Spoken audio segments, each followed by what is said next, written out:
Hello, and welcome to the Streaming Rainbow Podcast, a place where we bring together our stories with your ears.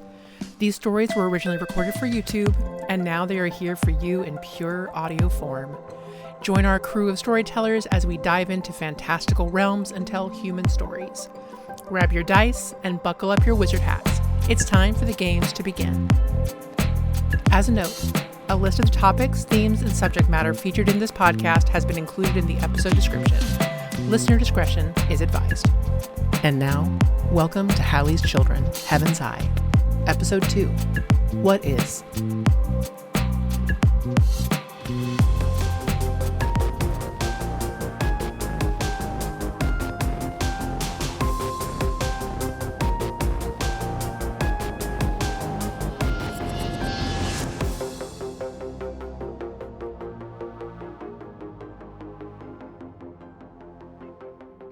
Greetings and salutations. Welcome to Streaming Rainbow, a home away from home for nerds, weirdos, and queerdos. I am Serafina Smith, the GM for Halley's Children, and this is episode 2 of Halley's Children, Heaven's Eye.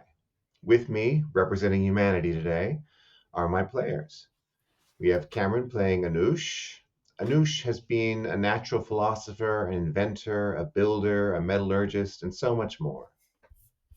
We have David playing Habfor. Habfor has devoted much of his long life to justice and social engineering and has helped to shape the world by doing so. We have Eli playing Ida. Ida has spent much of their life in a search for identity and belonging and aiding others in their own similar journeys. And we have Courtney playing Jelena. Jelena has moved through history more quietly than her husband Habfor, perhaps, but no less efficaciously. Today, these characters make first contact. We'll see how that goes in a minute. First, we're going back to Normandy, 1059. We see a young pagan in charge of a dockyard gang of child thugs, just parentless street trash like him, shaking down youths for their coin, occasionally working odd jobs for whoever needs something done or somebody roughed up.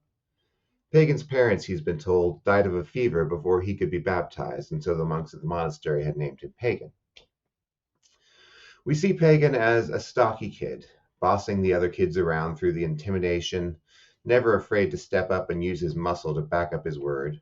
He's the king of the dockyards, and likely to grow into a life of organized crime, except that one day he's grabbed off the street and drafted unceremoniously into an army that William is gathering to invade England. Pagan does well in the army. He quickly realizes that it's all about who's shouting at who, and he is determined to become one of the shouters very quickly. A bit of work, a bit of bribery, and a bit of intimidation later, we see him giving orders once again. Working for someone else this time, yes, but he does get to shout a lot, and being in the Conquering King's army is nothing to turn up your nose at. We skip forward to the army's arrival at Hastings.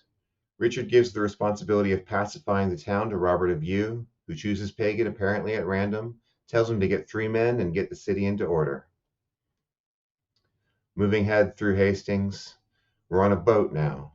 Pagan is surrounded by the people he has helped to oppress and to kidnap. His mind is invaded. He expects to die. He finds mercy instead, which it will take him a very long time to understand. He settles into the life of a personal bodyguard to the strange, manic philosopher and his occasional ghostly visitor. He learns more about the world and how things work than he ever even began to imagine before. Maths, histories, languages. At first he learns because he has to, then to stave off boredom, and finally simply because it's fun. He doesn't realize he's in love for a very long time. The sex at first is casual, then cathartic, eventually ardent. He's building a sense of self, but it's one that depends on his role as protector and caregiver to Anoush. Which is hard for him when, as we fast forward hundreds of years, Anoush pushes him firmly away to live alone and prepare himself for the Ticonderoga starfall. We see Pagan staying nearby, alone but attached, his life now one big question he has no answer for. We see him then, after the events of Ticonderoga, flying away, filled with a freedom he's never known. Something about flying opens his horizons, sets him free from the orphan boy who only knew he needed the strength to threaten and the resilience to survive. We zoom ahead, and now Pagan is back in Normandy, this time in the British forces on Juno Beach. He's a sergeant, and he's in charge of coordination with the French resistance. We see him meeting in secret with Gilgamesh, two men in defiance of orders from their leader, but unable to defy their conscience. Ahead again, we see Pagan flying in Central Park now, swooping in and stopping an assault. He takes the mugger up into the air and lets him know bluntly that if he ever tries to harm anyone again, Pagan will find him, and that flight won't end softly. Then we see him hanging out on a rooftop, eating a bagel. A door to the rooftop opens, and a boy of perhaps 12 years comes out and sees the superhero, wearing his customary sport coat and Superman t-shirt. The boy's eyes go wide, and we watch his expression as he goes from, "Holy crap, there's an unexpected man on our roof," to, "Holy crap, is that actually a superhero?" And he visibly has to contain his excitement as he approaches. His voice when he finds it, though, is doubting. "Are you the New York Superman?" His face is the picture of dubiousness, with maybe a little hope peeking through. Pagan turns and smiles at him. "That's me." The boy hesitantly takes a seat beside him. He doesn't seem to know where to look, so he settles for staring at his hands. Eventually he speaks. "Are you one of the metas? They said on TV that metas are dangerous." Pagan finishes chewing his last bite of bagel before he speaks. "Everybody's dangerous. Important question is, are we people? If we are, we should be treated fairly. What do you think?" The boy ponders that deeply for a moment, and then, "Well, you're eating a bagel like a person." We see Pagan nod as though he found the words significant. "Guess I must be a person then. Do you think I'm dangerous?" This time the boy does not hesitate. "I think you're the good kind of dangerous, the kind bad guys are afraid of." That makes Pagan grin. "That's right." He stands, brushing crumbs off of his sport jacket. "And I'm here to make the world a better place." We see the amazement in the boy's eyes as Pagan lifts off, tossing a thumbs up to one of the many lives he'll touch that day. Much later, we see Pagan watching television on the couch in Anoush's New York home, his bare feet resting on an ottoman. He watches with dewy eyes as the newscaster announces the ratification of HB 3001, colloquially known as the New York Superman Act, abolishing the meta registry and ensuring meta's equal protection under the law. Tears fall down Pagan's face as the woman speaks.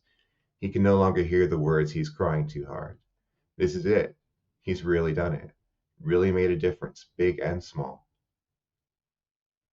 Most recently, we see Pagan sitting in a small, cozy room in the university, speaking with Hurt, Jelena, and a few others who have joined him there.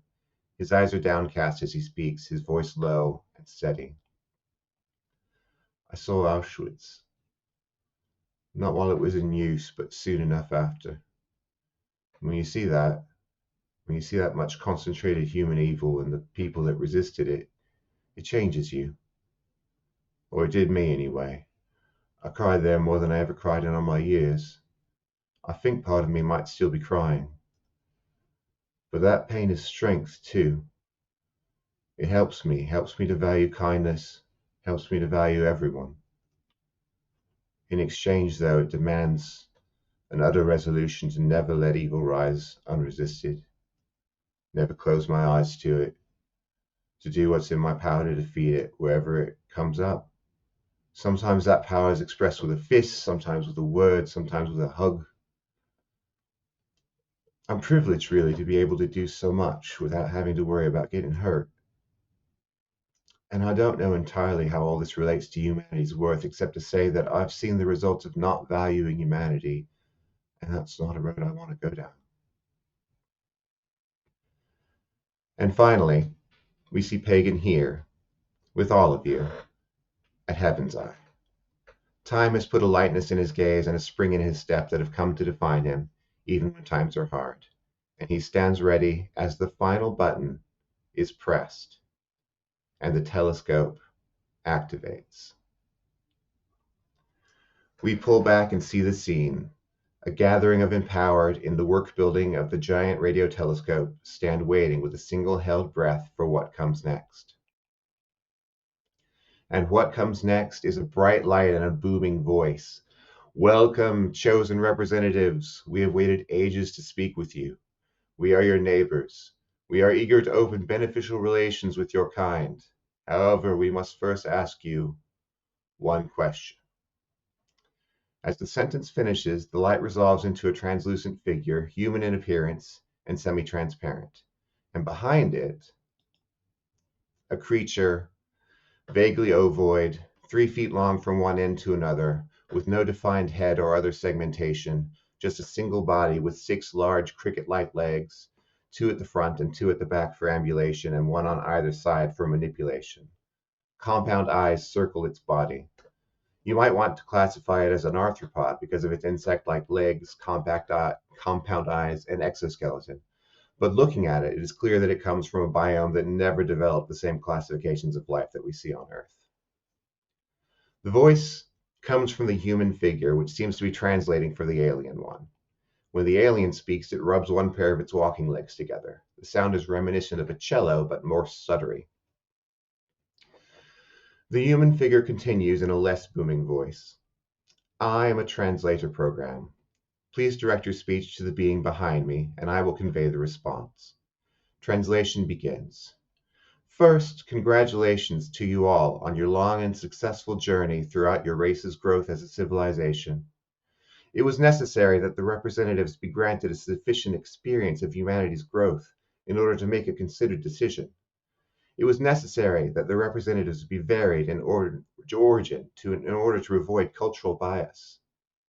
And so here you all are, from different origins across your history, to act as those representatives. You've been given elongated lives and the power to survive difficult times, all so that we may ask you a question. The alien, you see, spreads its side legs out, and the translator seems to mimic the gesture, spreading its arms out as though in offering. You see, we are here to offer humanity galactic citizenship. This means having a branch of the Galactic Library on your planet, by which you will discover the means to improve yourselves. It offers a choice on when you reproduce, when you die, immunity to most disease, the technology to go to the stars, and to explore the infinitesimal. But we can only offer this to a species that has earned the right by growing into beings that will make the galaxy better by their presence. Beings who are worthy of galactic citizenship and the knowledge and power it conveys. And so we have chosen all of you, and we ask you this question: is humanity worthy? And as his voice soars and takes on a timbre you recognize from Hill's voice, you are all caught up as though paralyzed, as you are connected and your minds are probed for the question that you must answer. And so this is how this works. Your mind will be probed for your deep and honest thoughts on the subject of humanity's worthiness. You can, however, wrest control of your mind, and although you still have to answer, you may answer however you wish, honestly or dishonestly, if you succeed on a will roll with the difficulty of fantastic. So, we'll be taking turns, and y'all can either choose one of you or one of our NPCs to go. You have a list of everyone available to speak, and everyone will have their chance.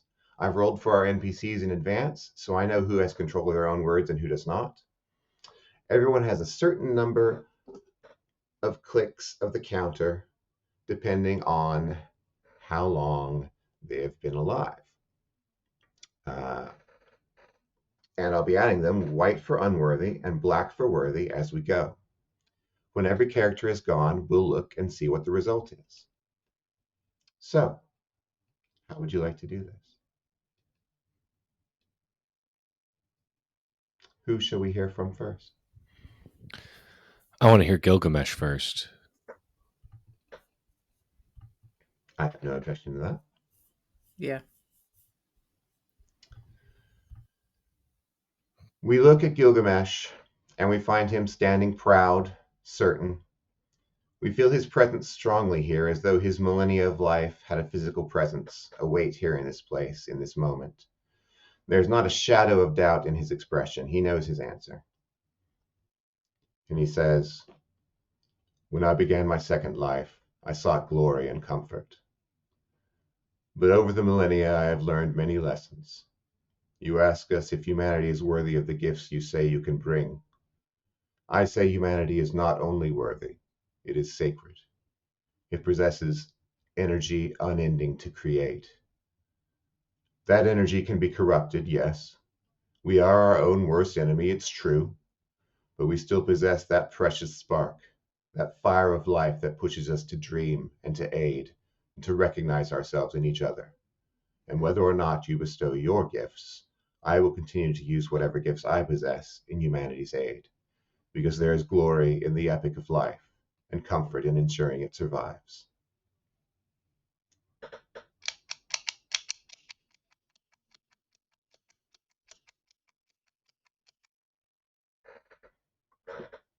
That's 15 points onto worthiness.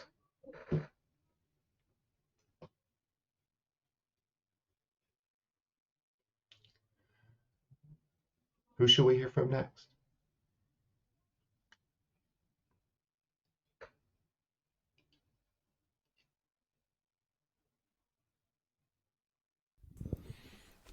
I'd like to hear from Hurrit. We focus on Hurrit, who is doing his best to hide discomfort, but we can see him shifting his weight from one leg to the other uneasily. It's the moment of decision, and he can only hope that he's prepared his people and himself well enough for this to turn out favorably.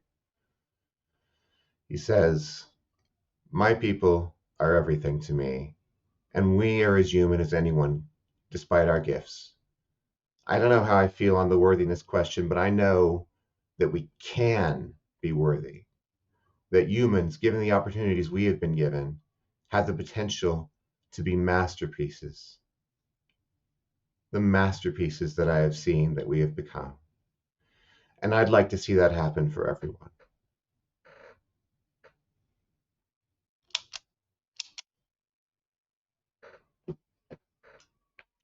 That's 2 more for worthy.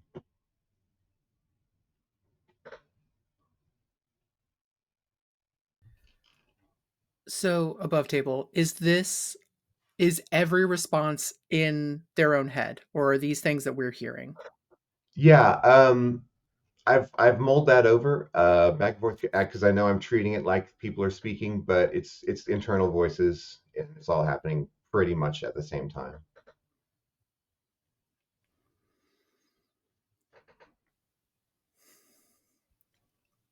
Ida will go. All right.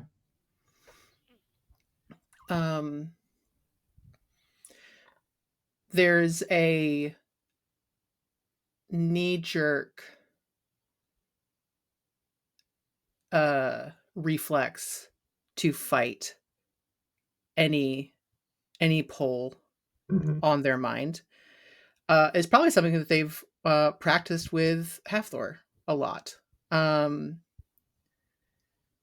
But they voluntarily let it go and think,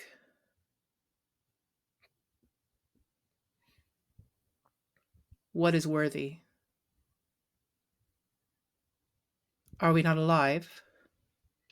Do we not exist? Is that not worth enough? My answer is yes. And short and sweet, that's all they have to say.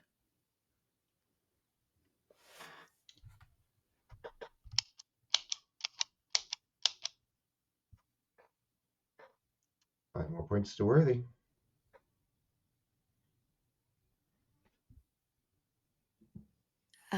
I've rolled a d20. Could we hear from Leofstan? Certainly we may. Leofstan looks uncomfortable here, but that's far from unusual. The trappings of civilization are largely foreign to him, and he always seems out of place among humans and technology, like he never quite fits. But his expression is calm and certain as he speaks up. As one who makes his home and his life among non-human animals, Humanity has long been my enemy. I know that I am one of them, but that kinship only makes the differences more obvious. Humanity treats their neighbors, their fellow life on this planet, as resources to be used. They are not worthy. If you want to help advance the species of apes, have you considered bonobos? They're a lot more chill.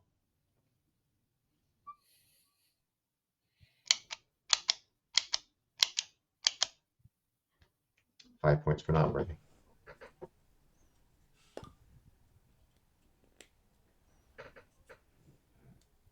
Can we hear from Bast? You may. Bast is in her human form, but the disregard in her expression is distinctly cat-like. Perhaps she is unenthused about these aliens, or this question, or perhaps she's simply being contrary. Her answer, though, when it comes, is direct and focused. She says, "Look, I'm not human, so I don't know if you really need to hear from me at all, but here's how I see it. You folks are responsible for our gifts and our immortality. You gave that to us in a non-consensual and manipulative way, and I don't think that's worthy at all. So if you all are worthy, and it seems like that's what you're saying, I think humanity holds up just fine by those numbers."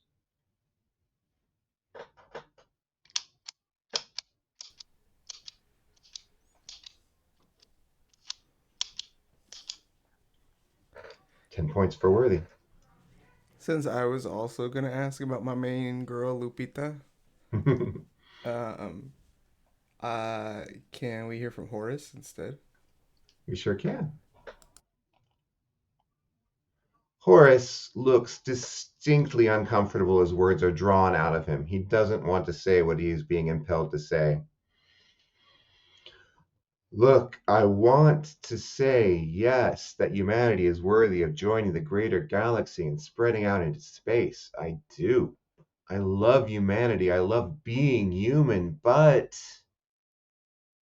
over the years, that faith in humanity that was once strong in me has been ground down by war, by genocide, by oppression, by cruelty, by disregard for the harm we do. And in my heart, I know that I cannot say yes. We are not worthy. We are a plague, and the galaxy is better off without us.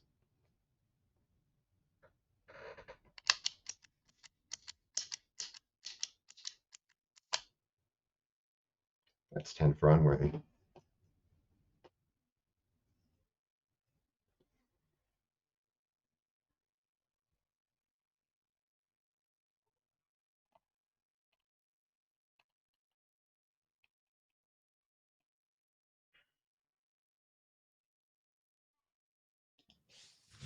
May we hear from Eadman, please?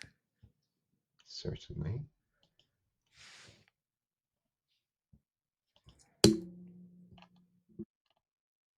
I keep thinking I've put these alphabetical, but I haven't. There we go. Eadman stands with his hands in his pockets and appears to be giving the matter deep thought. It takes him a while to speak up, but at length he does. Humanity encompasses everyone I've ever loved, but it also encompasses everyone who's ever tried to tear those people away from me. And the latter is so much greater than the former. On balance, I have to think that humanity is unworthy.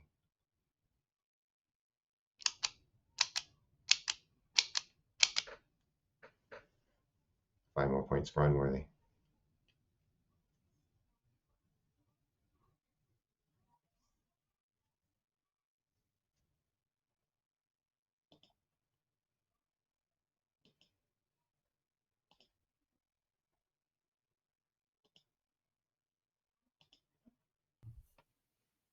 Where do we go now?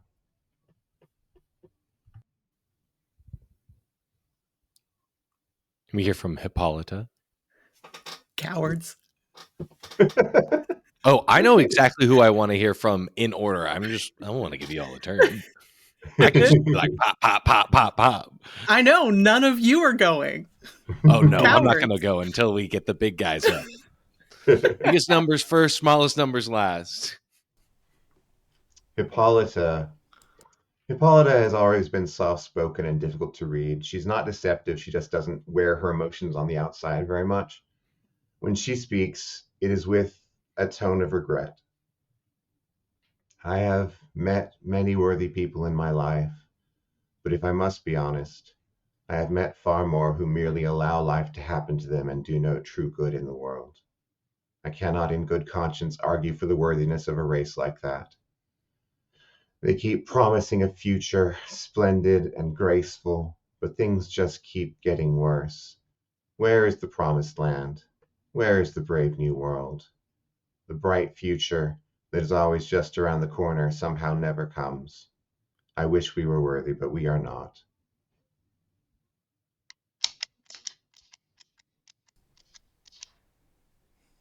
That's 7 for unworthy.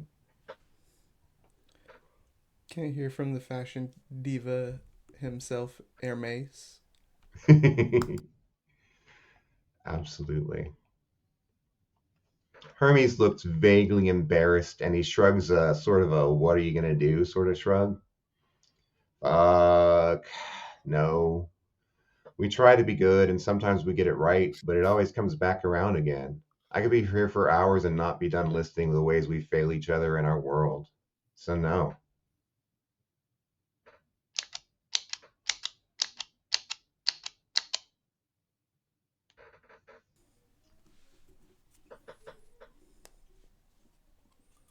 For one last big number. Loki? We got 2 big numbers. Yeah, Who there's else? 2. We got a few. Josh. 3, because Oh, Josh yeah, said 1, Josh. 2. Who we going What'd you with? say, Hermes? Oh, yeah. Well, I mean, we can't make Dio go, though. I feel No, like, no. right? No, you can make Neo go. Oh. You can. Oh, we Dio can- is an NPC. You can make him go. I'm ready. Well, we know Well, which way I those wanna hear points are Dio. going, but yeah. We I do want know to which see. way I those want to points see are this. going. We'll do Dio. Let's do Dio. Let's see if his lover agrees. Yeah, let's keep that white clicker working. Yeah, right.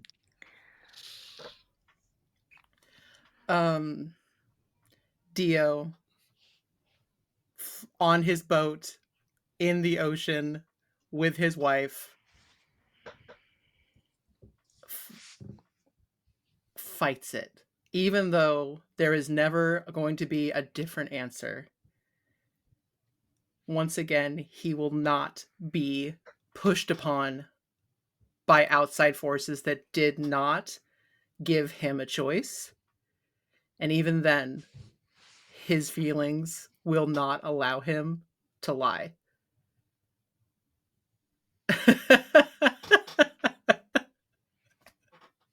No, absolutely fucking not. Are you kidding me?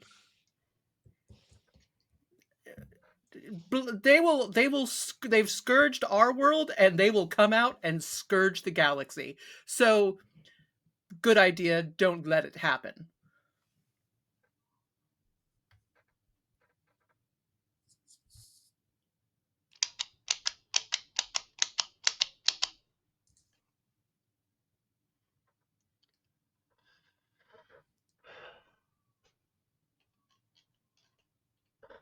Who's next? We want to balance that out with Jesus Christ.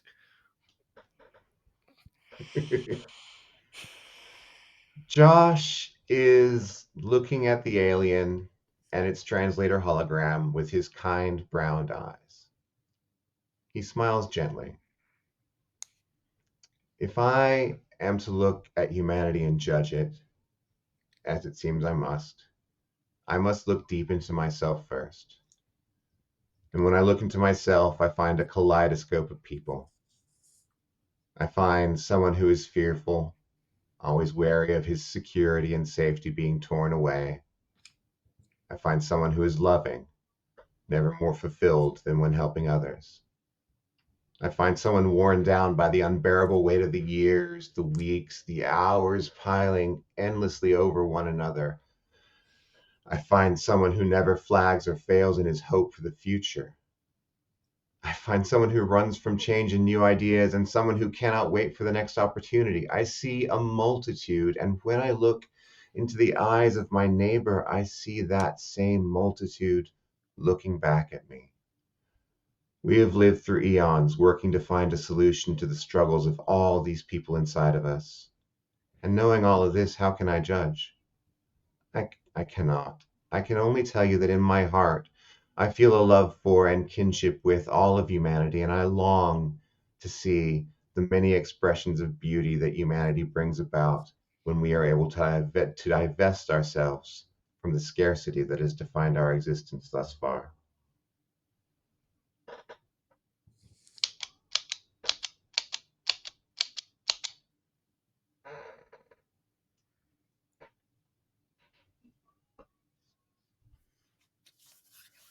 Loki's turn.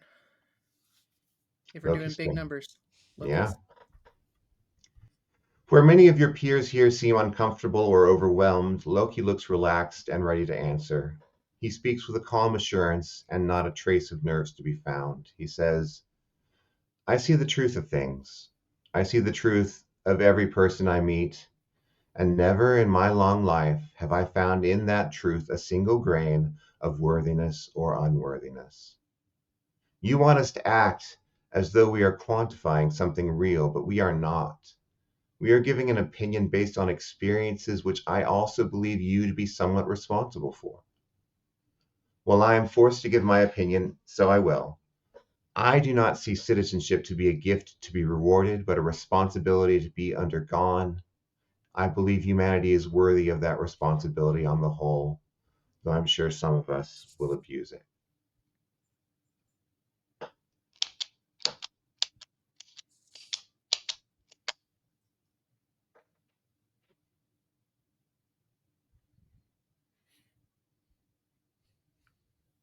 Okay. Good. We're into Hastings and Jelena. We wanna see what Hild has to say.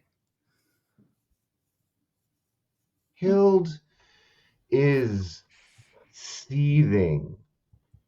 Nearly 1,000 years of rage at injustice seems to be rising in her, rage that she has held down for so many lifetimes. When she speaks, her voice is devoid of the usual element of persuasiveness, as though it's being repressed so as to not unduly influence the vote, but there is enough emotion in it to evoke a response nevertheless. She says, "You dare! Who are you to demand our worthiness? You who have watched every disaster and atrocity in our history, and oh yes, I know you have, because you always aim there with your little orbs. You've watched and done nothing. How dare you, when you have never given to humanity when you could? If I saw a chance to do good for another sapient race, I would, and that makes me better than you." And I suppose that also answers the whole worthiness question, doesn't it?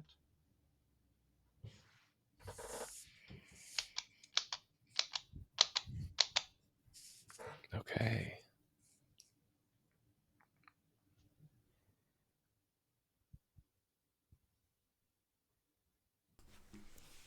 Mirror wine, please. Unless you want to hear from Pagan first. Oh, sorry. Yeah. It's okay. Mirrorwine, I of was course, just is asking. not here. Oh, we're running over each other. Sorry. Oh my god. I was just saying, unless it sounded like I just wanted to make sure I didn't cut off Cam. Unless you wanted to hear from Pagan first. Oh, okay.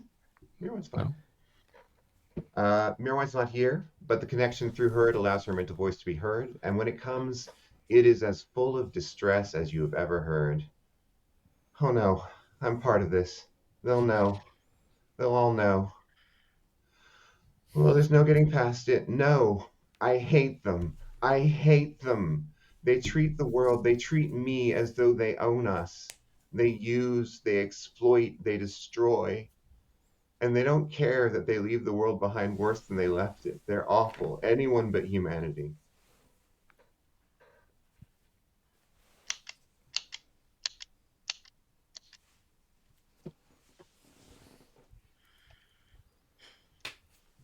Was Pagan next? It's Pagan's turn. Our camera zooms in on Pagan, who looks thoroughly unimpressed by this whole situation. His arms are crossed in front of him, and there's a glint of anger in his eyes. Is humanity worthy? Well, who the fuck are you to ask? But I suppose I've got to answer. So here's what you get. I've seen evil, true evil, and you can't help but have your faith in humanity shaken once you've seen that. But see, here's what I've figured out. You got to separate human nature from human culture. It's easy to get them mixed up, but once you've been through enough cultures, you can see it if you got your eyes open. So here's what I believe.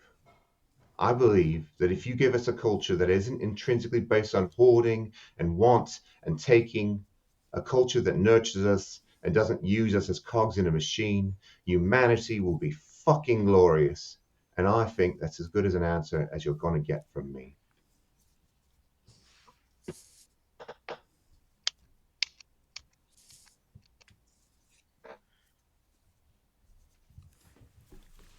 I think I'm ready. Anoush? I have to roll for this because Okay. Anoush is going to try to resist this. Yeah.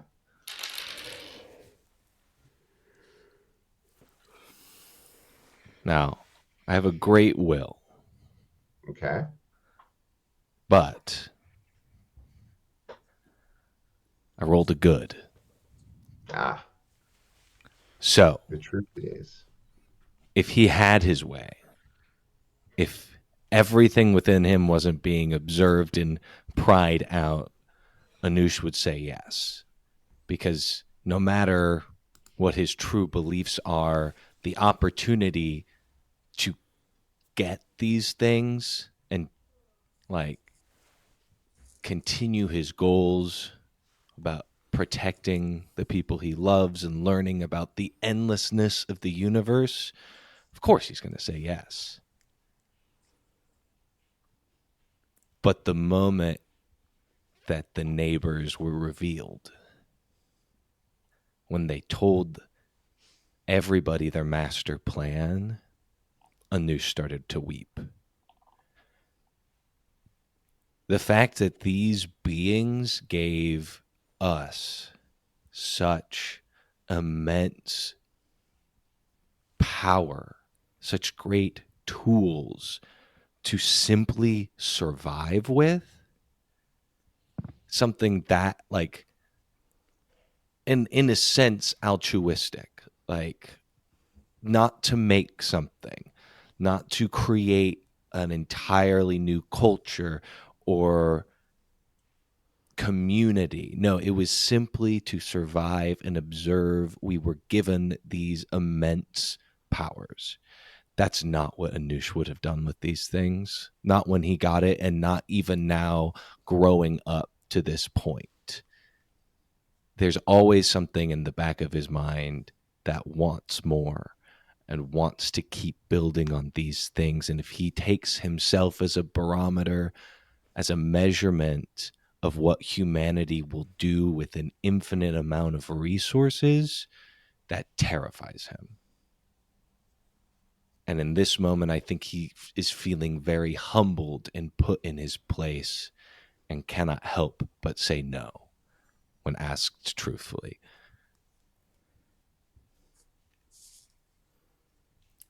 What's the score? We're 5 up, I think. Yeah, it was before Anoush. It was 46 no, 56 yes.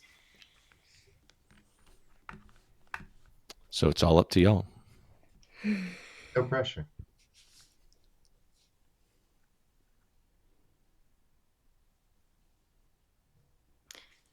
We're 5 up.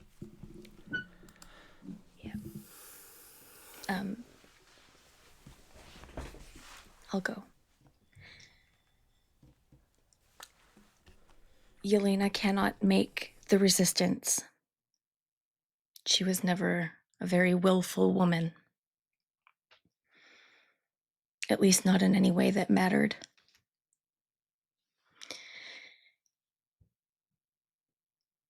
She's going through her whole life. And all of the times where she was fighting merely for her right to exist in a way that made her happy, that allowed her to help the people around her without being shunned.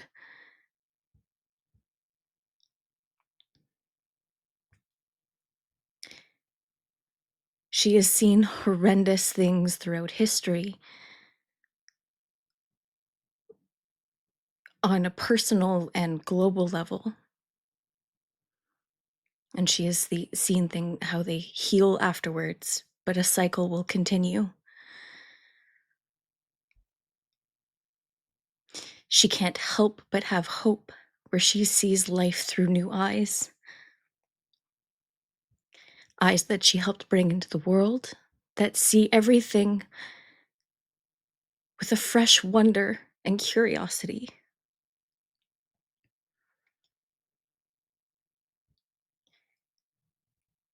And humanity is not her children, but they are all someone's children, and they all start with that hope and that curiosity and that drive and that want and those needs and dreams. And she would do anything for her children. And if they can go and explore things that she never even thought imaginable, see horizons beyond anything that would have been possible for them on their own for centuries or millennia, because regardless of what these neighbors think, humanity is progressing and they would have gotten there with or without them.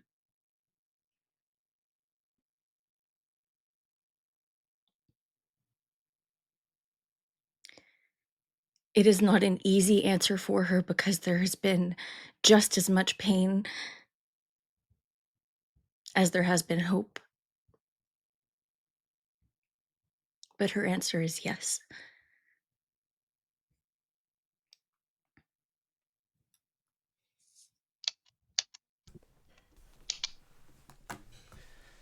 Should let me go first.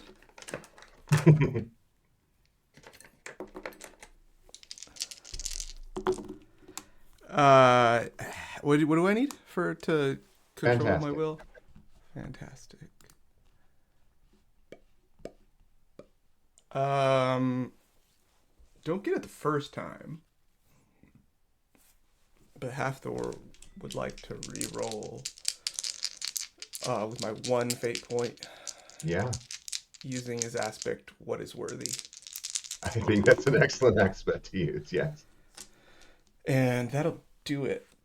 What's, I think, it's 2 above superb. It's either epic or fantastic, but either way, you've got it. Yeah, I think it's,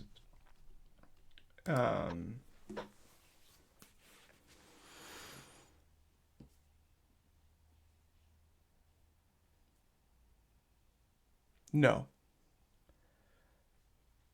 Because the question is not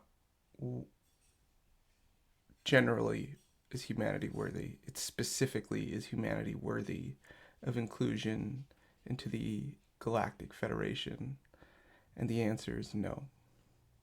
Because we are worth more than that. We're worth more than this game you've played. And we deserve to be left alone.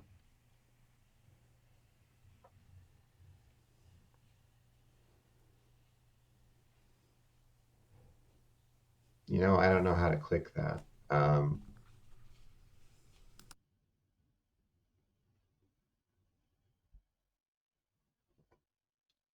going to call that a no. But nonetheless, if we look at our counters, we have 56 not worthy, 61 for worthy.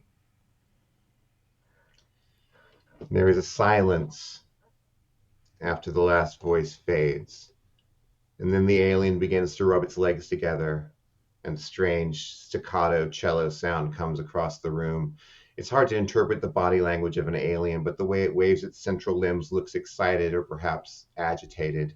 The translator speaks. It is decided. Humanity shall have galactic citizenship. In approximately 5 of your years, a branch of the Galactic Library will arrive for your planet to use. It contains information on the races of the Orion Spur and all the collected knowledge and technology therein. With this knowledge, you will be able to operate and alter the technology within your own bodies. However, if any of you wish yours to be deactivated at this time, we have the ability to do so now. Merely speak the wish, and it will be done. And now, you have a chance to interact with the alien, but your time is limited. After a certain amount of time, it will disappear, and you will have no further chances to speak with it. I am not going to tell you how long that is, so make what you say or ask count. Can I read its mind? No, because it's not actually here.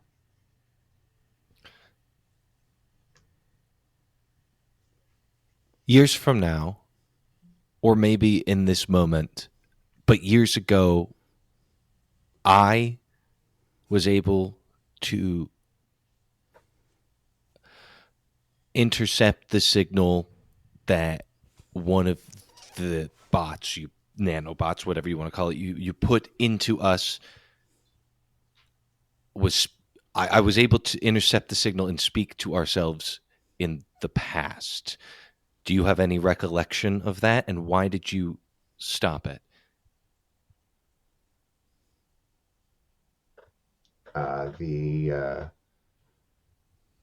The alien bounces up and down a little bit on its legs and then starts to communicate. And the translator's program says, "We have no knowledge of this.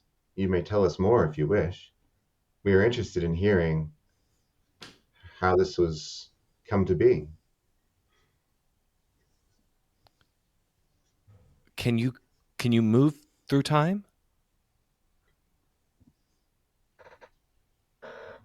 Temporal engineering is a blooming technology. It is possible to move through time. We have not done so here. Interesting. Are all citizens treated equal in this federation?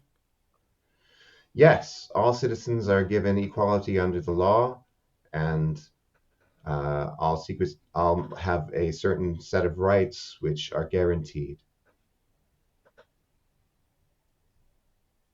Has anybody ever left the Confederacy?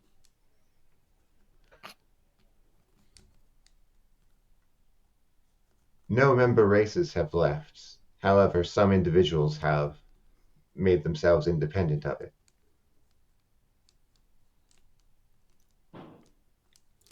What are the What punishment for happened? breaking the... Go ahead. Go ahead. Oh, What are the yeah, punishments? We're done. We're done. I'm gonna go. Goodbye forever. Cam, you go. Go.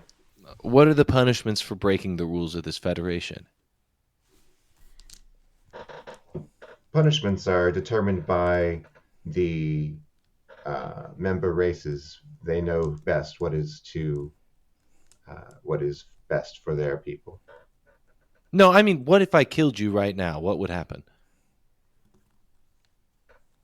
It bounces up and down and waves its arms a little bit.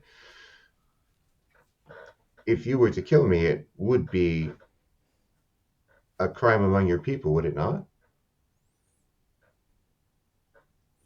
So there's no enforcement of any laws through the Federation. It is purely our race's decision. Correct. We do not enforce laws on other races. We merely agree to a set of standards as we join together and share our resources and information. Interesting.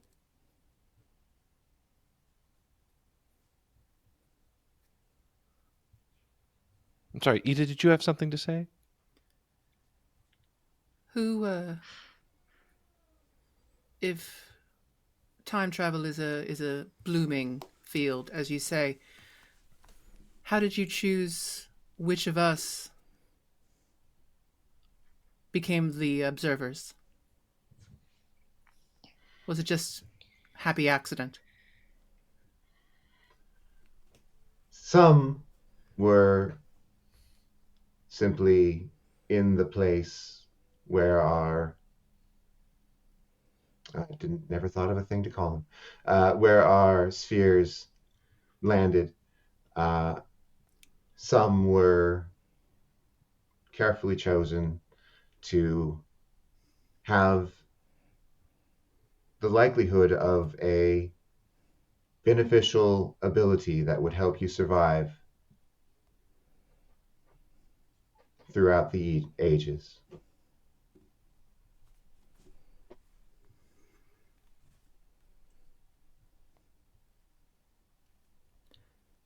So has there been somebody here watching us for those opportune moments? Or did you send these spheres back through time?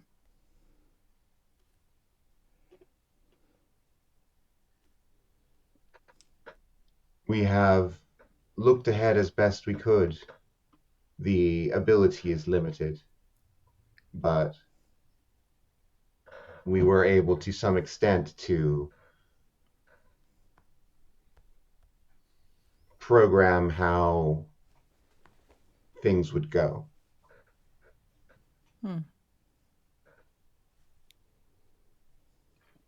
What do you call these creations that you have designed to give us our abilities?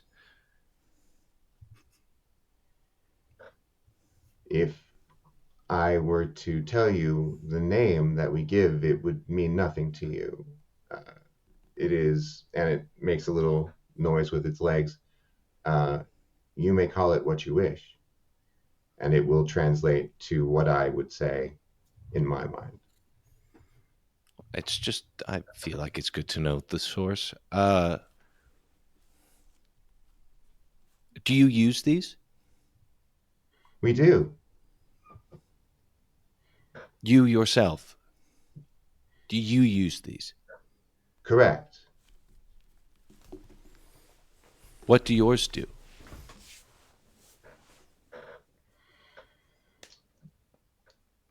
And here, as it is starting to answer, it starts to flicker a little bit. So just to know, that may be a signal that things are coming to an end. But it says, for I myself, I have a lengthened time of life as you do. I have protection from the elements.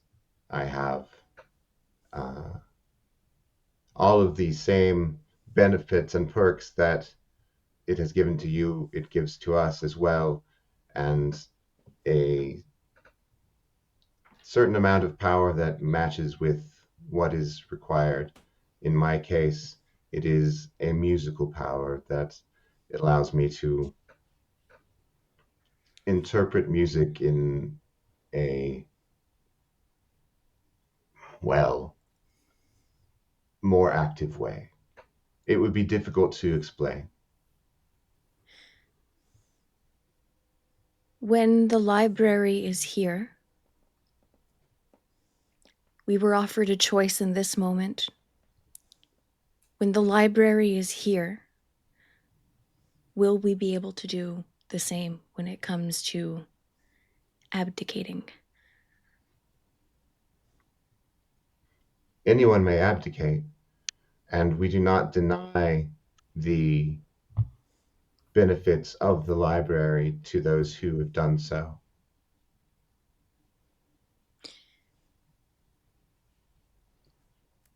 And I'm going to give y'all one more question. If nobody else, the question I want to ask is why they specifically were designed to like vet us. But if y'all have a better question, I've asked a lot. I feel like that question is just going to lead to more questions, though.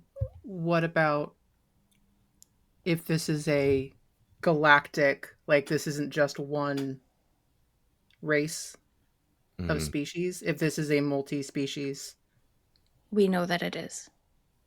do we? We've only ever heard of the cricket people. But I mean, I Oh, know they're- the galactic. I mean, the people doing this to us, like the people that have done this. Is this just this cricket people? Are we okay with asking that question? That's why I think I'm trying to ask questions that we won't get an answer to when we like get the library and we get like all the information of the universe.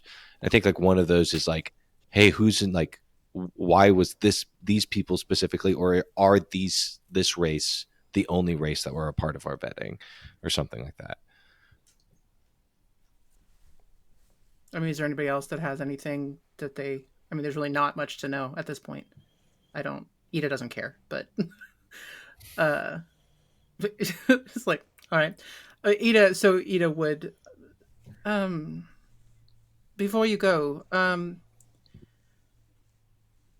are you part of a multi-species vetting process, or is it only yourselves that are the harbingers of this invitation?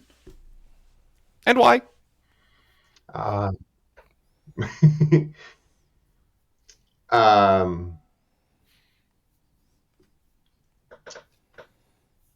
The alien speaks up and is translated to say, while there are other races in the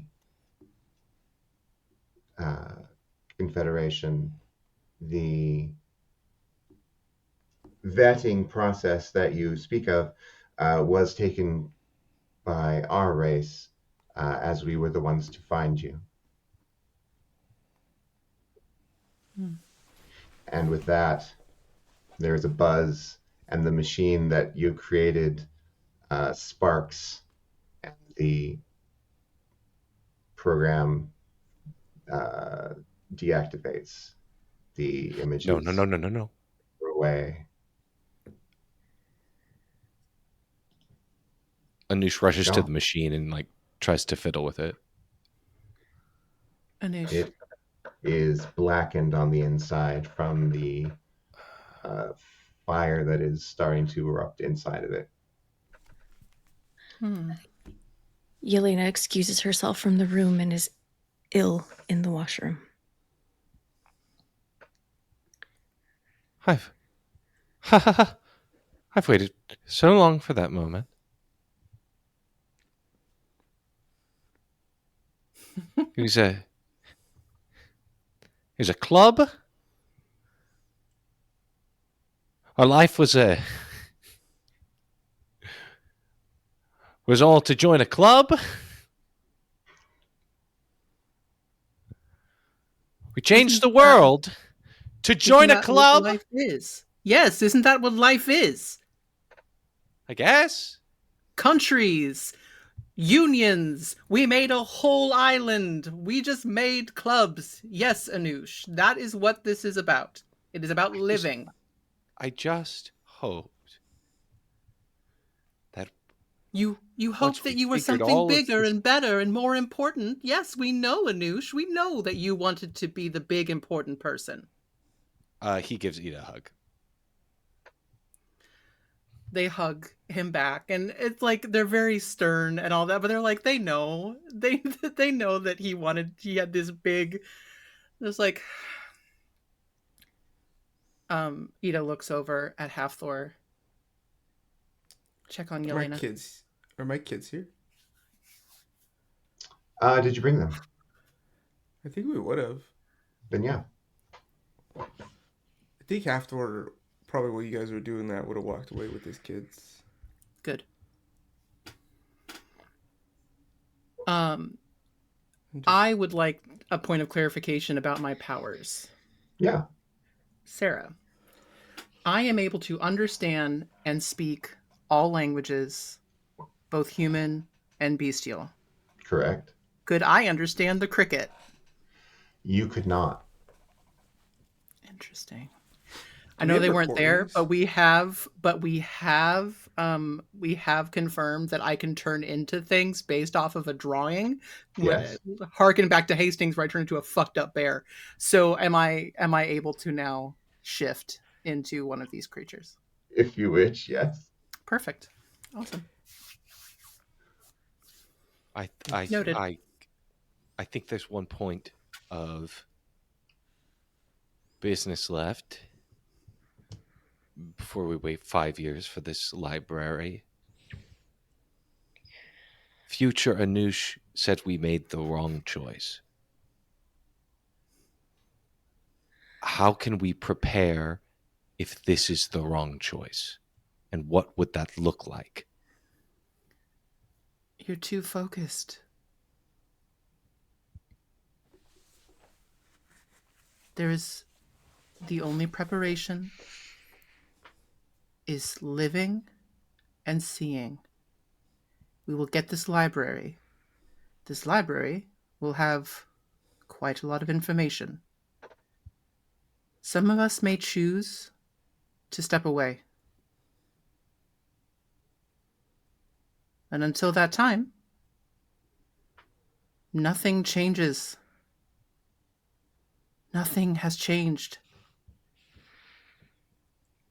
Mm-hmm. We will wait Mm-hmm. and we will watch. Yes. We're at an observatory, correct? Mm-hmm. Correct. What time was this? It's midday. Think, Anoush and Ida were talking after took his kids to wherever the nearest landing view scenic viewpoint, Mm-hmm. and tells them he'll be right back, and goes and finds Jelena.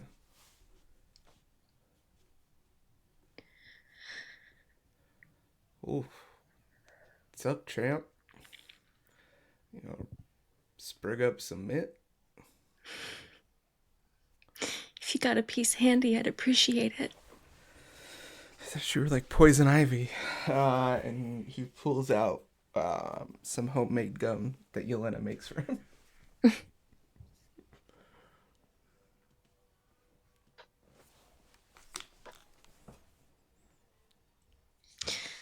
Thank you. What's wrong?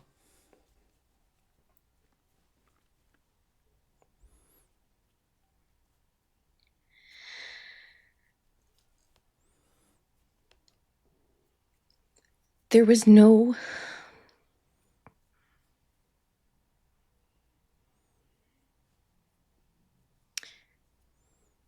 even under the compulsion,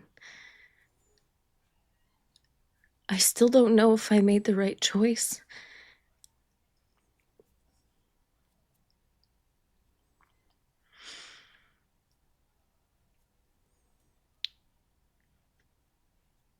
And there's no taking it back. And I don't know if I would. I'm drowning in doubt at the moment, and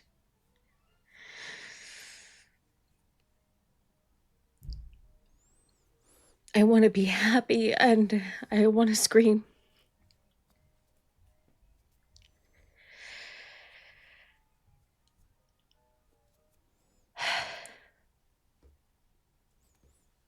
Well, Phil, very much the same. I don't know what was right or not, and all the way up until the end. Maybe that's why, for the first time since that day in Hastings, I offered very little counsel or opinion on which way we should go, because I don't know what the right answer is. Because maybe this is the greatest thing that could happen to humanity. Maybe we, right, with a new pecking order and structure and resource scarcity being wiped out, we can move towards a better place.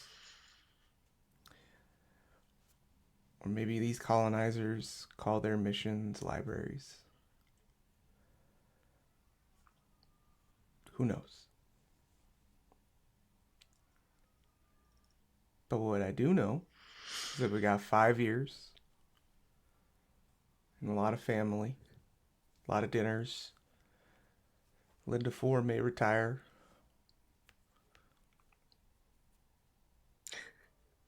And if you want to scream and be happy, I could lock the door in this bathroom real quick and we can knock that out. Gives her a very wry smile. I feel bad for your adult children. I feel awful for your adult children. But if not, our kids are waiting at the viewpoint.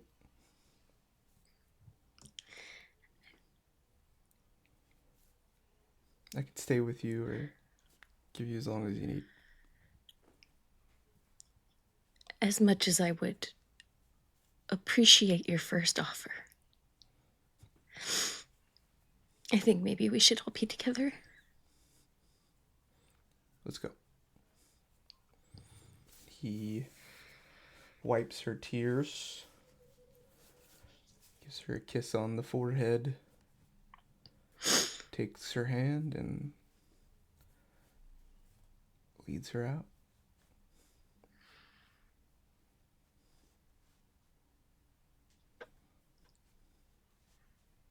And so, with the worthiness of humanity confirmed, the 5-year wait begins. How will the empowered and the rest of the world spend the intervening years in preparation for the return of the neighbors? Join us next Tuesday and find out. From everyone at Streaming Rainbow, stay safe and take care of each other, and know that you, with all of your flaws and fears, are worthy. Bye now. And I'll see you next Tuesday. Hell yeah.